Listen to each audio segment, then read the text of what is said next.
बहुत सौभाग्य का विषय है। बहुत समय के बाद भारत में हमारा देखो बैठल बड़े सुंदर के आयोजन में संतों महापुरुषों के जीवन आचरण को जानने समझने, उसको एक बार याद करके उनके बताए रास्ते पर चलने के लिए बैठना हुआ। संत समागम, संतों का सानिध्य, संतों का रास्ता,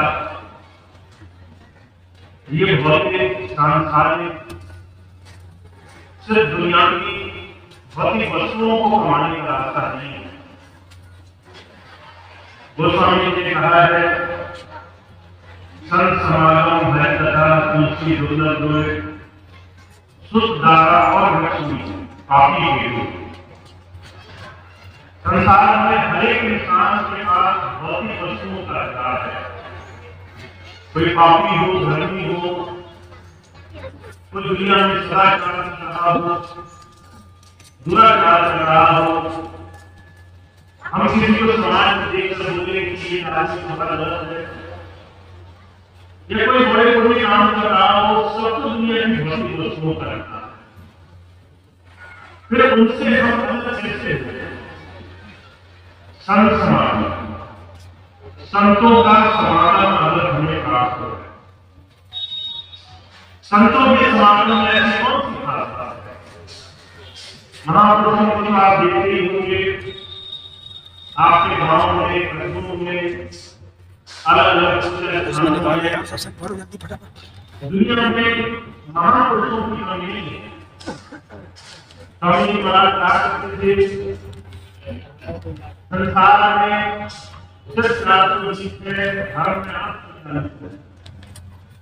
इतने महापुरुष मिल जाएंगे, इतने महात्मा मिल जाएंगे, सुनने वालों की कमी पड़ जाएगी। ऐसे ज्ञान देने वालों रिकॉर्डिंग सेटिंग हुई ना, ऐसे में संत समागम क्या होता है? संत क्या करने के लिए आते हैं? क्या वो सिर्फ कथा वाचने के लिए आते हैं? क्या वो सिर्फ संसार में उस परमात्मा के नाम का गुणगान करने के लिए आते हैं? मुझे बात करते थे, गुरु वो है जो शब्द की बात करे, जो मृत्यु पर विजय की बात करे। गुरु पूरा वही है जो आपको आपके जीवन में, आपके शरीर से मुक्त होने की कला जीते जी सिखाने का रास्ता आपको सिखा देगा। ये सीखने का नाम संत समागम है।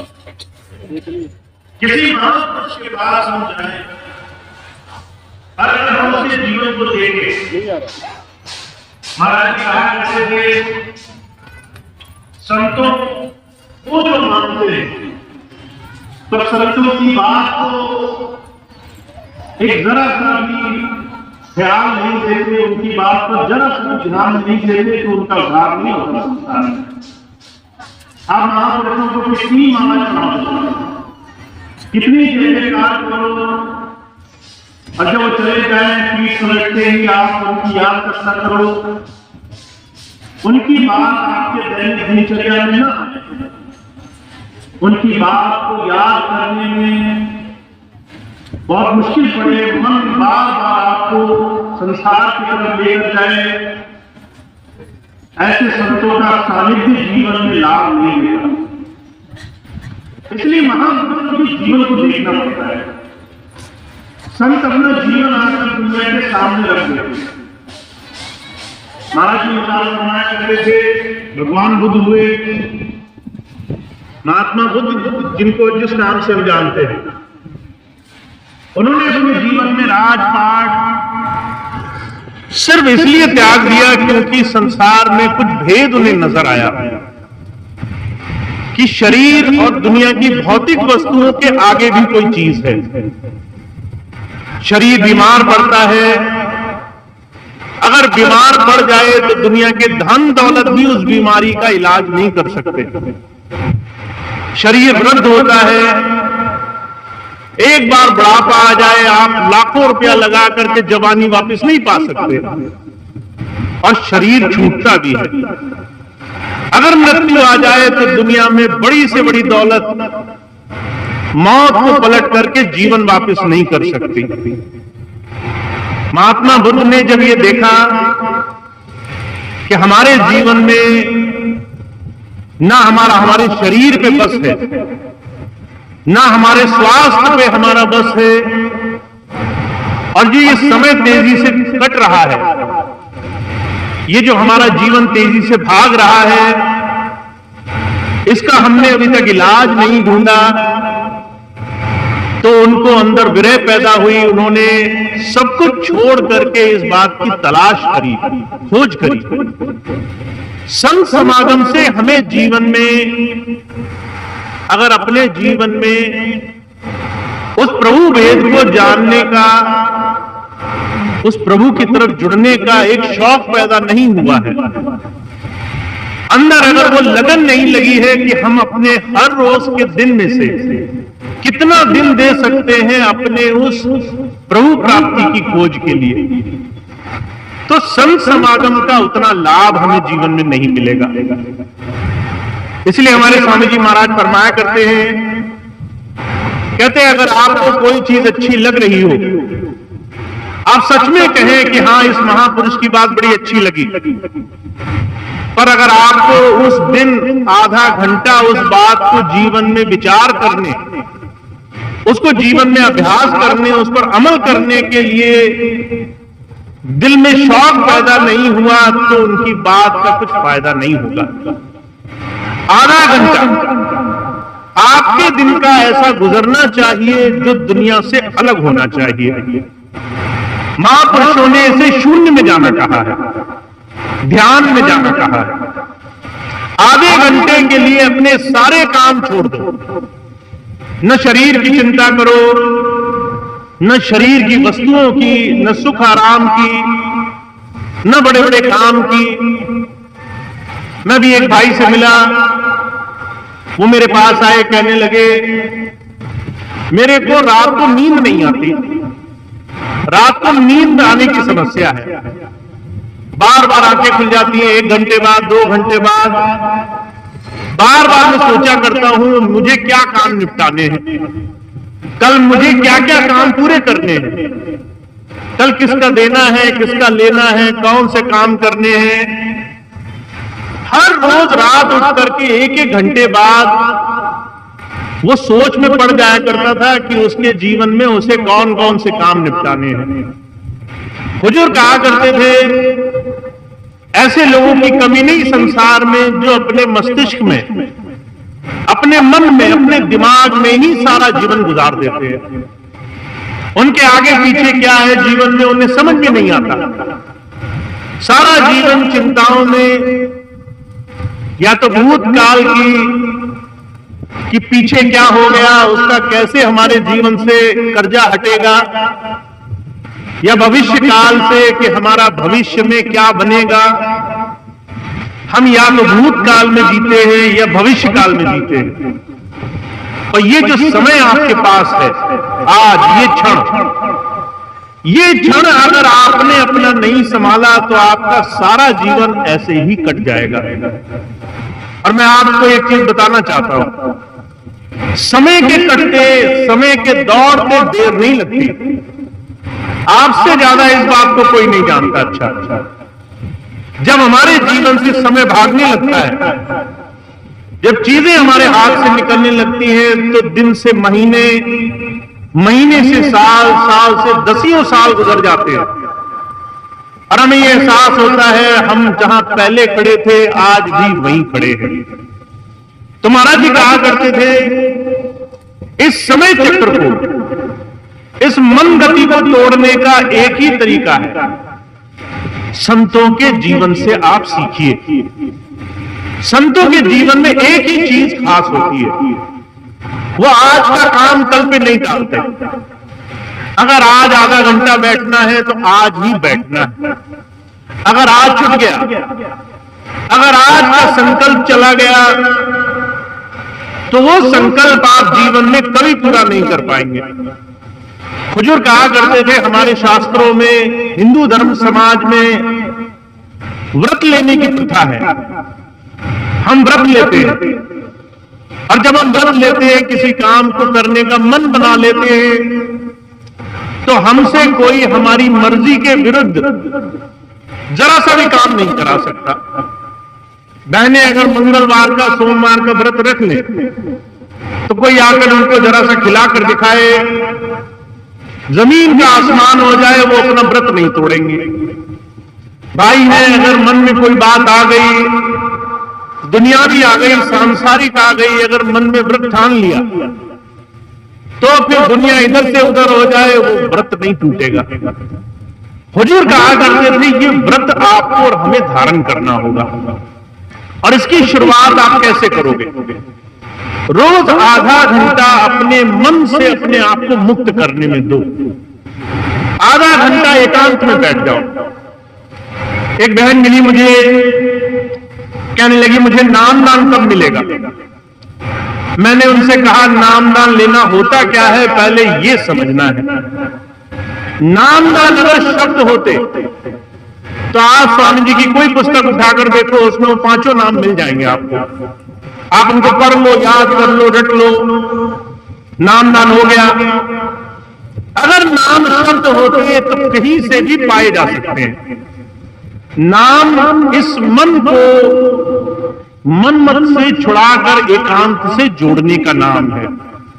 एकांतवासी बनिए।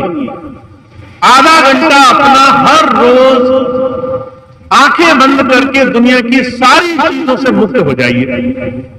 न शरीर की चिंता रहे, न सांस की चिंता रहे, न प्राण की चिंता रहे, न अच्छे बुरे सुख दुख गर्मी सर्दी की चिंता रहे।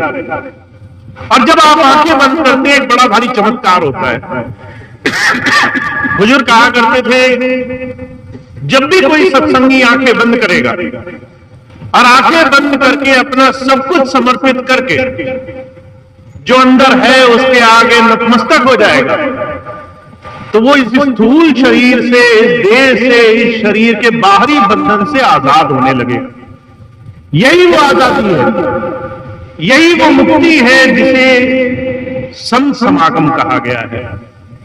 हुजूर कहा करते थे, बाबा जयमल सिंह जी महाराज हुए, जब वो अपने गुरु स्वामी जी महाराज के पास जाया करते थे, तो उनके वचन सुनकर के उनकी सुरत सिमटने लग जाती थी, शरीर सुन्न होने लग जाता था। बैठे बैठे पता नहीं चलता था कि शरीर में प्राण है कि नहीं है। और वो मनी मन कहा करते थे, गुरु जी का ध्यान करते ही शरीर से ख्याल सिमटने लग जाता है। सिर्फ गुरु का ध्यान करने से, सिर्फ संत का समागम करने से हमारा मन दुनिया के सारे काम से हटकर उसकी तरफ जुड़ने लग जाता है। अब अगर ऐसा हमारे और आपके साथ नहीं हो रहा है, तो अभी हमारा ध्यान दुनिया की बहुत सारी चीजों में लगा है। उस ध्यान को बचाना होगा, उस ध्यान की अभ्यास को, उस ध्यान की क्रिया को हर रोज करके देखना होगा। और मैं आपको एक चीज बताना चाहता हूं, आपको संसार में बाहर की तरफ भरमाने के लिए हजारों साधन पड़े हैं। कोई ना कोई आ जाएगा आपको किसी न किसी तरीके से दुनिया की तरफ खींचने के लिए। कोई दुनियादारी की बात करेगा, कोई मुकदमेदारी की, कोई किसी के घर में क्या चल रहा है, क्या नहीं चल रहा है। पर आपको सत्संगी बहुत मुश्किल से मिलेगा। आपके पास जो आए, गुरु चर्चा करे, गुरु की बात करे, गुरु के प्रेम की ऐसी बात करे कि आपका ख्याल सिमटने लग जाए। ये वो अभ्यास है, ये वो ध्यान की क्रिया है जिसे संत सिखाने के लिए आते हैं। और अगर आप और हम इस क्रिया में नहीं जुटे हैं, तो हमारे जीवन में ये भ्रम रह जाएगा कि हम अपने जीवन में बहुत बड़े बड़े काम कर रहे हैं, अंदर से मन अपना खेल खेलता रहेगा। तो हमें इस मन के खेल से बचना है। हमें अपने आप को अपने इस गुरु शिष्य के सच्चे संबंध के साथ जोड़ना है। और मैं एक ही बात कहता हूं, इसकी शुरुआत करना आपके लिए बड़ा आसान है। आप अपने 24 घंटे में से वो आधा घंटा निकाल के मुझे दीजिए जो आपका बिल्कुल खाली हो, बिल्कुल बेकार हो। आपको लगे कि मैं रात को सो जाता हूं 8 घंटे, आप 7.5 घंटे सोइए। आपको लगता है कि मैं कुछ काम नहीं होता तो चौपाल के नीचे 2-4 घंटे बैठा रहता हूं, आप वहां से आधा घंटा चुरा कर मुझे दीजिए। आपको लगता है कि आप काम में ज्यादा व्यस्त रहते, थोड़ा सा काम कम कर लीजिए। जहां आपको उचित लगे वहां से आधा घंटा निकालकर गुरु जी को देना है, ये संकल्प लेना है। अगर हमने ये संकल्प लिया तो अभी जो हम मन बुद्धि से संसार को देख रहे हैं, हर एक चीज को मन बुद्धि से परख रहे हैं, हर एक चीज को दुनियावी नजर से हम देखना चाहते हैं, वो नजर हमारी बदल जाएगी। हमारा विश्वास अंदर से अटूट होने लग जाएगा, हमारा भाव अंदर से गुरु धारा से जुड़ेगा। और स्वामी जी महाराज एक ही बात कहा करते हैं कि गुरु और शिष्य का संबंध ऐसा होना चाहिए, का गुरु बसे बनारसी सिख साथ समुंदर तीर, एक पल कभी न बिछड़े जो गुण हुए शरीर। गुरु और शिष्य का संबंध ऐसा होना चाहिए।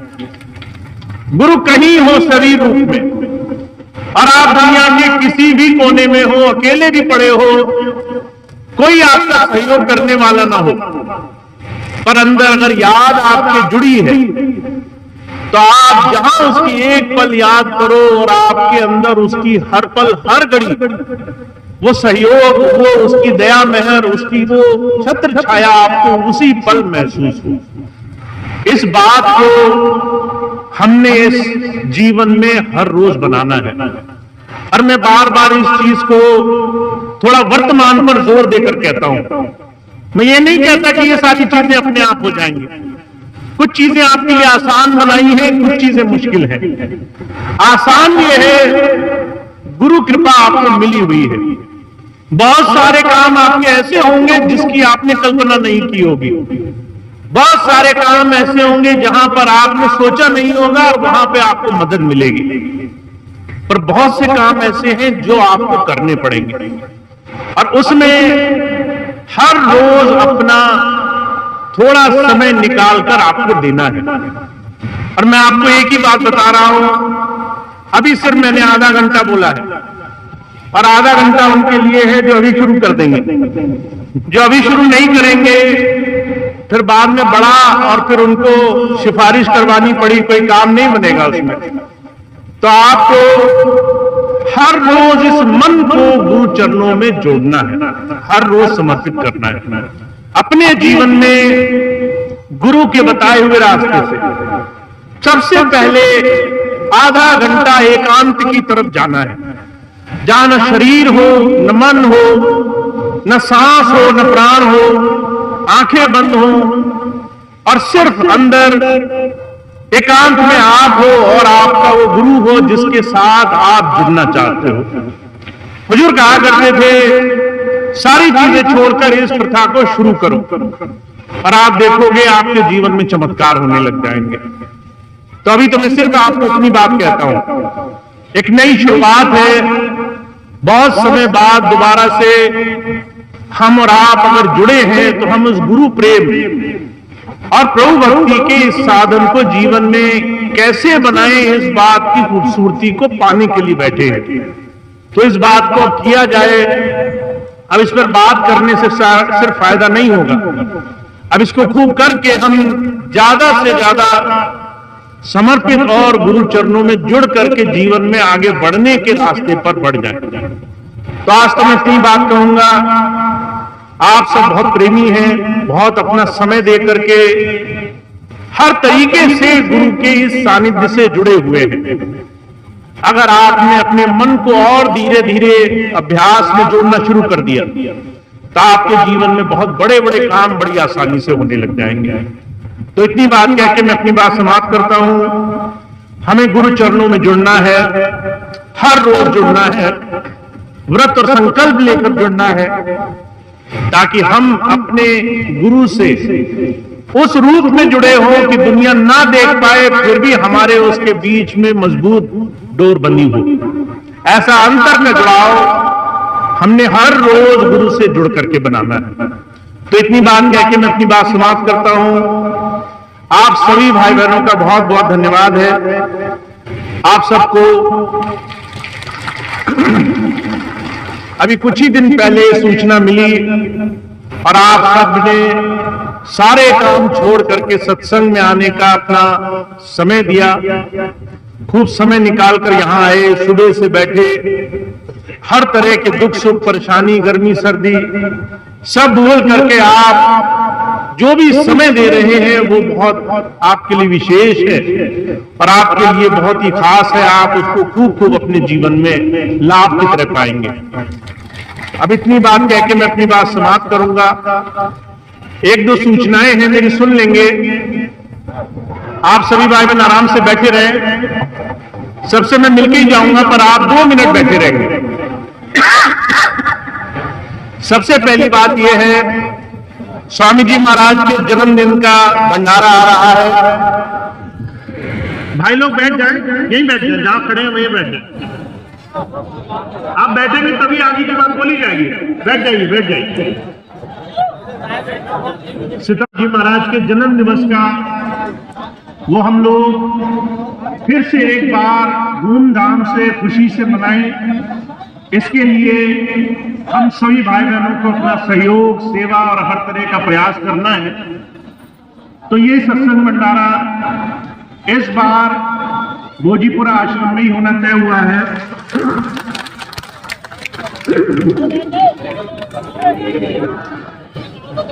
जो भी भाई बहन